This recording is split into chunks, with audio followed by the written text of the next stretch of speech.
मन मोर एक फूल बगीचा मन मोर एक फूल बगीचा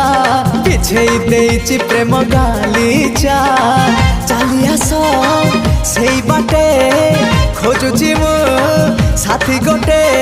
सुंदरी सुरायना ना ना झुमता ना ना ना आस सुनयना झुमता ना ना ना आस सुनयना झुमता ना ना ना ना आस सुनयना झुमता ना ना ना आस सुनयना।